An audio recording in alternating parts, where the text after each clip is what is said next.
Halo teman-teman, jumpa lagi dengan saya Bang Kowi.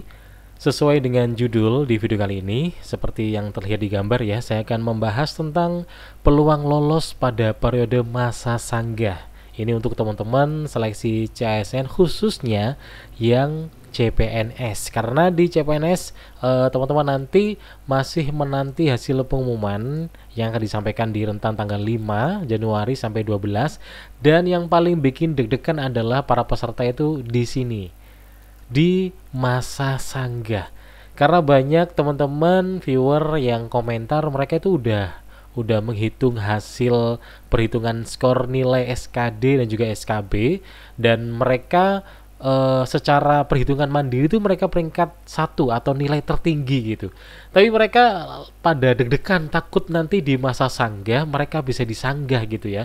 Entah yang disanggah adalah kualifikasi pendidikan mereka, karena banyak yang bertanya ini, apalagi di di pertanyaan tentang kualifikasi ya. Jadi banyak yang mereka tanya dan mereka khawatir gitu ya, Bang, ini kualifikasi pendidikan saya itu sarjana ilmu informatika, tapi di informasi yang saya ambil yang dibutuhkan adalah pendidikan informatika, nggak ada ilmunya, itu gimana Bang? Dan banyak pertanyaan yang hampir serupa gitu. Apakah kualifikasi ini bisa disanggah gitu ya? Mereka khawatir gitu, apalagi tentang skor integritas, integrasi atau akumulasi dari SKD dan SKB, apakah mungkin berbeda dengan hasil perhitungan mandiri dan lain sebagainya. Nah, langsung aja saya akan bahas jadi peluang lolos pada periode masa sanggah.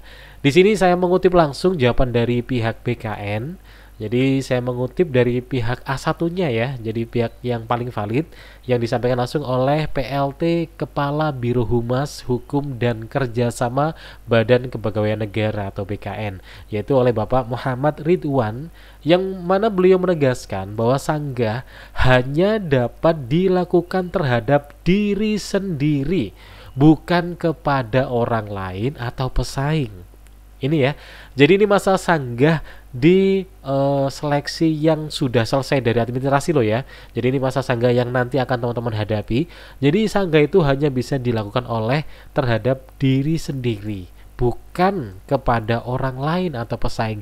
Jadi teman-teman yang khawatir disanggah oleh lawannya, kalian bisa bernafas lega karena kalian tidak akan disanggah oleh lawannya, karena mereka nggak bisa menyanggah orang lain, tapi mereka bisa menyanggah untuk diri mereka sendiri. Nah, kita lanjut ya. Jadi Bapak Ridwan di sini menyampaikan bahwa peserta hanya dapat menyanggah pengumuman instansi atas diri sendiri, bukan menyanggah untuk atau kepada orang lain, ujar Bapak Ridwan saat dihubungi kompas.com pada Rabu tanggal 1 kemarin. Nah, beliau menjelaskan pada masa sanggah hasil CPNS, pelamar dapat melakukan sanggahan jika nilai SKD atau SKB CAT maupun non-CAT yang diumumkan instansi tidak sesuai dengan perolehan saat tes. Jadi teman-teman kan sudah punya ya. Jadi saya harap sih teman-teman semua sudah men-screenshot hasilnya ya. Jadi kayak pengumuman waktu itu di SKD, nilainya udah disebar kan di informasi dokumen PDF itu, pasti masih menyimpan ya. Itu disimpan, di screenshot kalau bisa. Kemudian untuk nilai SKB itu kan masih belum ada informasinya. Tapi kan teman-teman bisa cek secara langsung di hasil real time-nya di video live ya. Biasanya kan BKN pasti ada live score-nya gitu. Itu kan bisa di screenshot hasil dari nilai teman-teman dan juga lawan-lawannya. Itu nanti buat dasar untuk menyanggah apabila teman-teman yang udah menghitung secara pribadi, secara mandiri dan merasa nilainya satu, kok tiba-tiba rankingnya tiba-tiba nggak ranking pertama gitu. Nah, itu nanti bisa dijadikan dasar untuk menyanggah ya. Dan hal ini sama seperti masa sanggah untuk seleksi administrasi yang dapat diajukan jika berkas peserta telah sesuai ketentuan tapi dinyatakan tidak memenuhi syarat oleh panitia. Jadi itu ya teman-teman. Kemudian untuk jadwal masa sanggah hasil CPNS 2024 berdasarkan surat PLT Kepala BKN bla bla bla tertanggal 13 Agustus bla bla bla. Jadi pelamar dapat mengajukan sanggah pada 13 sampai 15 Januari. Nah, setelah itu ketika peserta sudah menyanggah kemudian ada kesalahan dalam pengumuman, instansi harus menjawab sanggah pelamar dalam kurun waktu 13 sampai 19 Januari. Apabila ada perubahan akibat sanggahan pelamar, BKN akan melakukan pengolahan kembali pada 15 sampai 20 Januari. Alasan sanggah diterima atau ditolak nantinya dapat dilihat melalui akun SSCASN. Berikut jadwal masa sanggah. Ini jadwalnya yang teman-teman udah tahu ya tentunya ya. Masa sanggah ini, jam sanggah ini, kemudian pengolahan seleksi hasil sanggah dan pengumuman pasca sanggah 16 sampai 22 Januari. Pelamar yang tidak melakukan sanggahan berarti menerima hasil pengumuman instansi. Jadi setelah masa sanggah berakhir, selanjutnya pelamar yang lolos harus melakukan pengisian daftar riwayat hidup atau DRH untuk pengusulan NIP CPNS pada 23 Januari sampai 21 Februari 2025. Jadi tahap terakhir adalah pengusulan NIP yang dimulai tanggal terkait ya.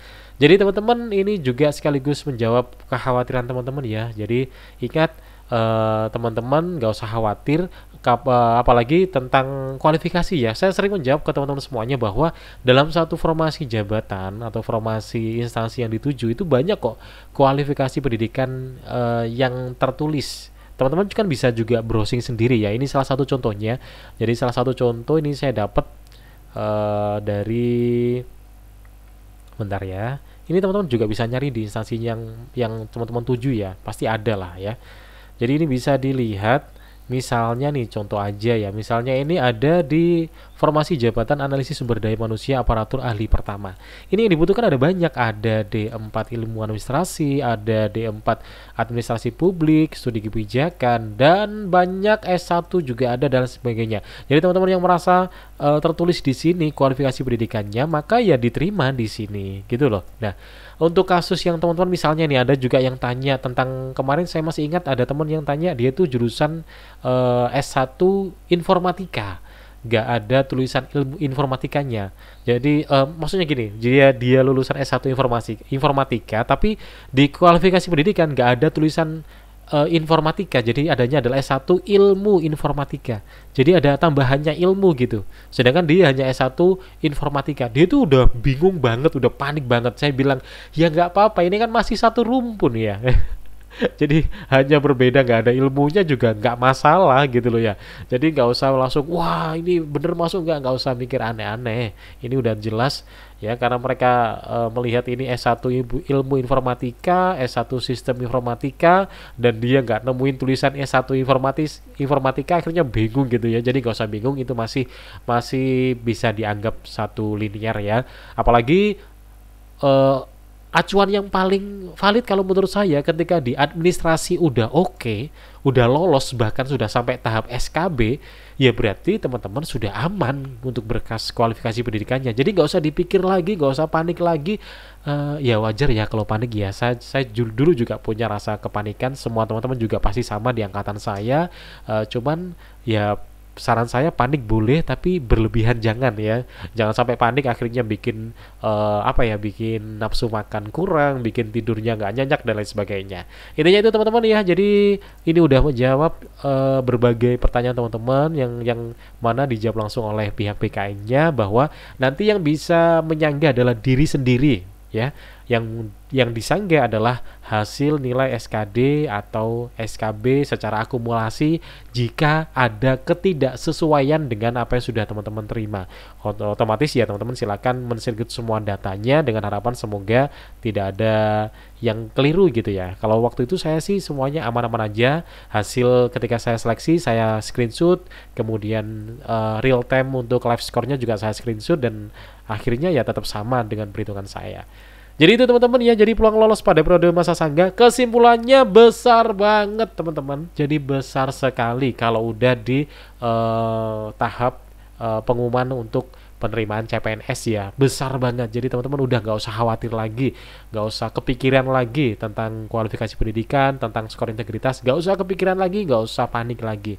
Insya Allah secara peluang saya bisa katakan sangat besar sekali ya.